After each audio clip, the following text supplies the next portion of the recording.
Hey, welcome back. You might have seen my previous video. I did a guppy feeding, my fry guppy feeding video from up above. I took a video of it with my phone.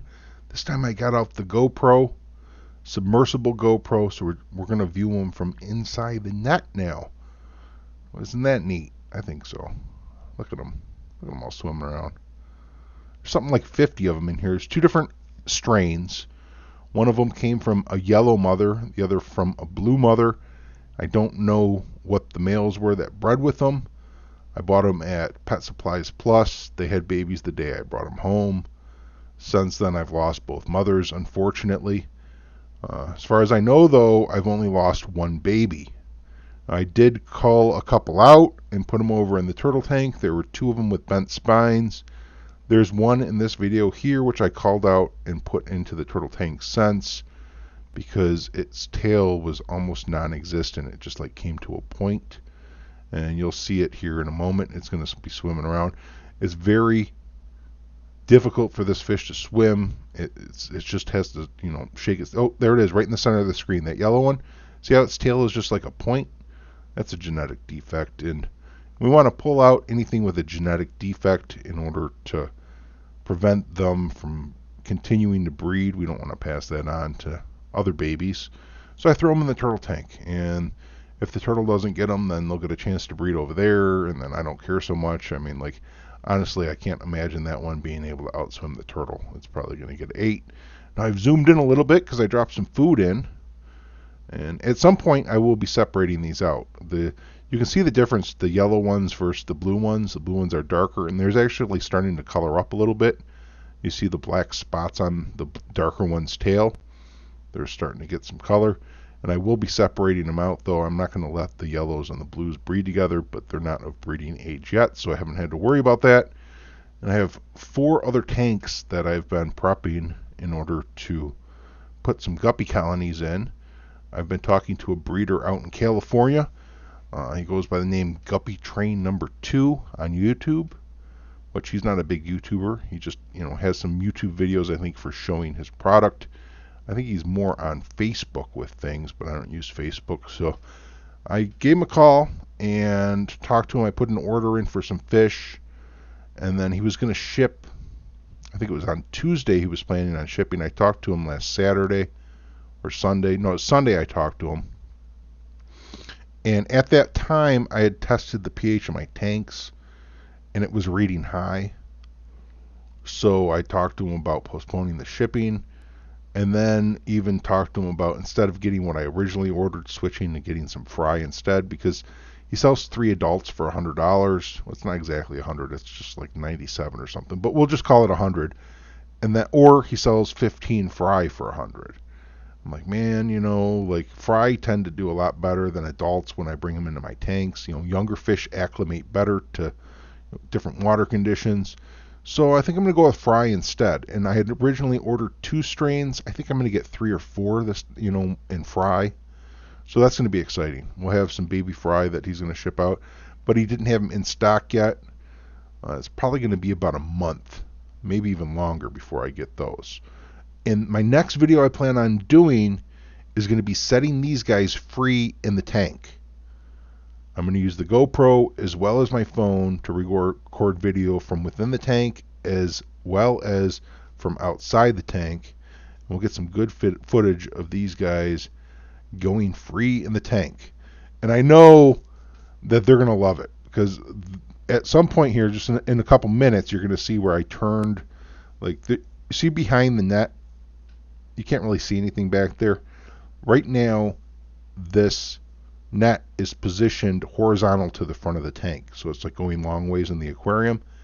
In a moment, I'll be turning it. Like, you're not going to see me turn it, but you'll see after I've turned it. And there will be a rubber hose running along the back of the tank right up against the edge of the net. And a bunch of the guppies, they go over to that hose and they just start feeding on the algae on it. And I know there's other algae in other spots in this tank, and there are no other fish in this tank. There's just these guppy fry in this net. So there's no other fish feeding off these little pieces of goodness that the guppy fry here want to eat. So when I do set them free, they're just going to have a field day going around cleaning stuff up. I have all sorts of moss in there that they're going to be picking through. They're going to have a good old time when I set them free, that's for sure. So if you're looking forward to seeing that video, make sure you hit that subscribe button, subscribe to the channel. And I don't know, it might be 2 weeks, I'm thinking, somewhere in there. I'll be setting them free and getting that video up. And maybe when I set them free, should separate them too. I'm not exactly sure. I'm going to have to do a little research. I'm not sure how long it takes for guppies to mature to the point where they can breed. I definitely need to separate the two strains out before that happens. So now I'm taking footage here with my camera on my phone just to show the GoPro in the net, so you can kind of like get an idea of what's going on inside the net. Just get that angle, a behind the scenes look, so to speak, really. And then we're just back to I've turned the net, so now it's perpendicular to the front of the tank. You saw the light just moved now because I'm going to throw some food in. I'm going to put the light back to where it was, and we'll watch them feed from this angle. And this is the last angle I have for you, but you can see them all up against that black hose back there, just feeding off of it. So whatever's on there, which is, I'm pretty sure, algae, they're just loving it. And they're loving it so much that I just dropped fresh food in there, and we have like 24 of them just completely ignoring it, feeding off that hose. So I do set them free. They're going to be all over the place doing that. I was tempted to do it now. However, I really like having them in this little confined area, because when I do drop food in the tank, the surface area inside this net is probably a sixth of what, maybe even less than a sixth, maybe a seventh or an eighth of what the surface area of the entire tank is.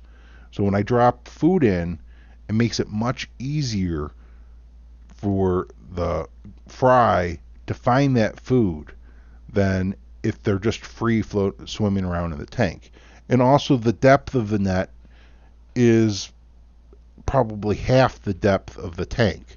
So when I do drop the food in, something's not going to be really far at the bottom of the tank and not even realize food's getting dropped in. And by the time it does realize it, all the food gets ate, or, blown around by the filter and down in the moss in the tank. It's down into the substrate. In this way, I feel more sure that those guppies that are weaker, that just, need that little extra boost, need that little extra help, are going to get it. Instead, it's more wild if I just were to leave them in the tank. This way is more like a nursery setting to help ensure their survival, because that's the big deal here. These are baby fish. You got to take good care of them. I did notice that I lost one, which is unfortunate, but it's the first casualty I've seen since bringing them home. When I brought them home, I found one casualty in the bag, because one of the mothers started having babies in the bag when I was coming home from the pet store. And one of the babies, I don't know if it was stillborn, or if one of the mothers maybe took a snap at it, or maybe a fold in the bag or something pinched it. I don't know what happened, but I lost a baby in the bag, and I noticed I had one dead baby in the net like 2 days ago. As far as I know, all the other ones have survived, which is awesome, because I counted a total of 54 babies, I believe is what I started with. So if I've lost 2, then that puts me at 52. And then I've culled 3 and put them over into the turtle tank. So I think we have 49 in the net now, is what I'm pretty sure of. That's pretty cool. 49 surviving and looking good. I think I mentioned the other. I know I mentioned the one with a pointed tail, but the other 2 that I called out had a bent spine. And we do that to keep the strain strong. We don't want to breed unhealthy fish. If a fish is struggling to survive, we don't want to pass that on to a whole new generation of fish to where all of those fish have to struggle too. That's just rather irresponsible. So throw them in the turtle tank and let nature take its course. I have a whole bunch of other guppies in the turtle tank too, so don't think they're getting thrown in there by themselves and like the big sea monster is going to come get them. I have community breeding going on in the turtle tank. I've been doing that for over a year, going on 2 years now, I think. We've had guppies in the turtle tank, and they're thriving in there. They're breeding well. The colony's going strong. So who knows? Maybe the ones that I threw in there end up growing up and unfortunately would pass on their genes if they bred. So I kind of hope that doesn't happen. But, I'm not going to dispatch the fish personally. I like to let nature take its course. So I'd like to throw it in the turtle tank and just, if they survive, they survive. But, a bent spine or missing half their tail, chances are the turtle's going to get them before they get a chance to pass their genes on. And that's about it. If you're looking forward to seeing that video where I set them free in the tank, make sure you've hit that subscribe button. I appreciate you coming in. I hope you enjoy the show. I do like these guppies. I'm going to enjoy watching them here, enjoy growing them up. And I'm really looking forward to the new ones to come. And you know darn well, as soon as I get those other ones in, I'll be making some videos of those too. So again, subscribe, and I'll see you then. Thanks for watching. I'll catch you later.